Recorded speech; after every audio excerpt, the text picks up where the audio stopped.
안녕하세요, 여러분. 오늘은 좀 날씨가 흐리네요. 비가 올 것 같은 그런 날인데요. 그래서 이렇게 제 딴에는 조명을 켜놓고 얘기를 시작하려고 합니다. 제가 읽었던 글 중에서 이 글이 참 와닿았어요. 정말 강한 사람은 주변에 돕는 사람이 많은 사람이다. 이런 말이었어요. 우리가 강한 사람은 물리적으로 힘이 세고 마치 슈퍼 히어로처럼 굉장한 파워를 갖고 능력 있는 사람일 것 같잖아요. 근데 그렇지 않다라는 거예요. 평상시에 많은 선행을 쌓은 사람들, 남에게 덕을 쌓은 사람들, 좋은 것들을 쌓아둔 사람이 내가 위기에 처했을 때 사방에서 도움이 온다는 것이죠. 그러면 그 사람은 망했다 했을지라도 금방 일어서고 재기에 성공할 수 있다라고 해요. 왜냐하면 그 사람의 선행이 언젠가는 빛을 발하면서 보답하게 될 날이 올 거라는 것이죠. 약간의 그런 부메랑 원리처럼 그 사람에게 좋은 것들이 다가온다라는 거예요. 물론 내가 선행을 베풀었던 그 대상에게 오지 않을 수도 있어요. 하지만 다른 대상을 통해서라도 그 사람에게 좋은 것들을 도착하기 때문에 그 사람은 진정 강한 사람이라는 거예요. 저는 그래서 선행의 그런 만기 적금 그것이 좀 마음을 되게 울렸었어요. 내가 덕을 쌓아놓으면 언젠가는 그 덕이 적금처럼 쌓여서 만기가 되었을 때 나에게 돌아올 것이다. 그런 글을 보았을 때 굉장히 뭉클해지면서 내가 기회가 닿는 대로 덕을 쌓고 선을 쌓고 선한 행동을 쌓아야겠다. 이런 마음이 들었습니다. 엊그저께 제가 이제 떡꼬치를 좀 좋아하거든요. 그래서 떡꼬치 집을 찾아가서 떡꼬치 2개만 주세요. 이렇게 말을 했는데 아무래도 요즘 마스크를 쓰니까 이렇게 커뮤니케이션이 잘 안 되나 봐요. 마스크 때문에 발음이 불분명했는지 그분께서 떡볶이를 만들어 주신 거예요. 근데 제가 분명히 손 동작으로 떡꼬치 2개라고 이렇게 V라인도 그렸는데도 그분이 그렇게 떡볶이를 해 놓으셨어요. 가격은 2배 차이나 됐거든요. 그리고 저는 사실 가볍게 먹고 싶었지 떡볶이까지 먹고 싶은 마음은 전혀 없었어요. 근데 당황해 하시는 거예요. 그러면서 아우 어떡하냐고 그러면서 다시 떡꼬치 해주시겠다고 그러는데 그 이미 만든 거를 어떻게 할 수가 없잖아요. 팔 수도 없으시고 그래서 그냥 제가 사가겠습니다. 그러면서 이제 가지고 왔어요.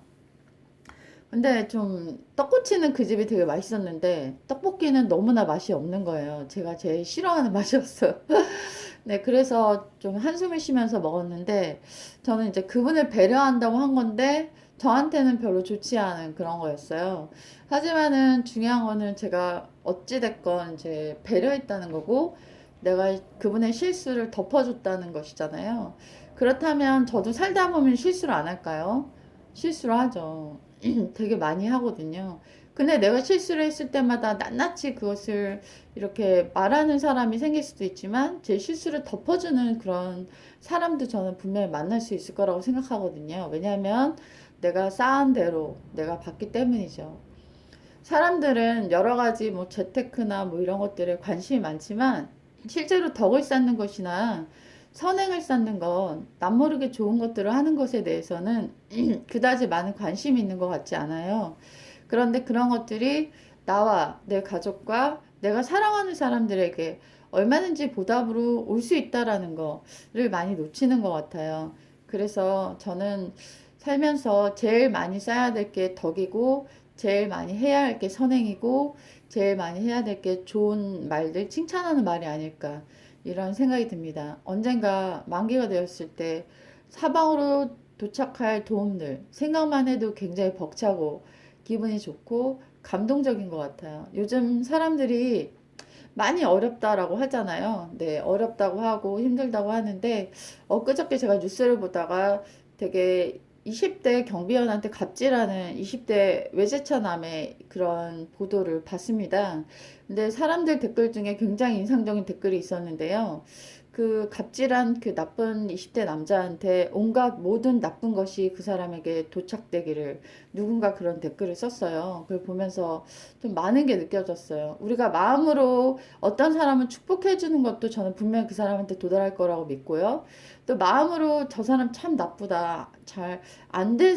저런 사람은 잘 되면 안 돼라고 생각하는 그 마음도 또한 영원히 돼서 그 사람에게 안 좋게 돌아갈 거라고 믿습니다. 그래서 주변에 정말 무고하게 내 주변에 살고 있는 이웃들을 결국 해코지를 하면 안 될 것이고, 그리고 그들이 안 되게 하는 방향에 내가 힘을 실어서도 결코 안 될 것 같아요. 누군가 왕따를 할 때 내가 직접적인 왕따를 하지 않지만 동조하는 것도 사실은 왕따잖아요. 그런 행위에 내 발을 들이지 않는 것, 그것도 악한 것에 내 발과 손을 얹지 않는 것, 내 목소리를 더하지 않는 것, 그것도 선한 일을 하는 것이 아닐까 이런 생각이 들었습니다. 사람들은 많은 다른 것에 관심이 있겠지만 저는 어떻게 하면 선한 삶을 살까? 어떻게 하면 덕을 쌓을까? 내가 갖게 된 지식을 어떻게 하면 사람들에게 도움이 될 수 있도록 나눌까? 이런 거에 대한 고민이 있습니다. 왜냐하면 제가 공부할 때 돈 들이고 배우지 않았어요. 많은 좋은 분들이 좋은 의도로 유튜브나 어떤 인강이나 이런 걸 통해 무료로 주신 것들을 제가 열심히 배웠거든요. 책도 제가 무료로 빌리고 인강도 심리학 같은 거 인강도 무료로 받습니다. 제가 얻게 된 지식을 저도 사람들에게 무료로 좋은 마음으로 나누는 것이 정말 중요하지 않을까 이런 생각이 들었습니다. 그래서 오늘 제가 읽었던 좋은 글, 제 마음에 아름다운 씨앗으로 심겨져 있는 이 좋은 마음을 여러분에게도 나누고 싶어서 이렇게 오늘 말을 전하였습니다. 오늘 약간 좀 날씨가 좀 울적한 날이긴 한데요. 그래도 여러분의 마음은 따뜻하셨으면 좋겠어요. 안녕히 계세요.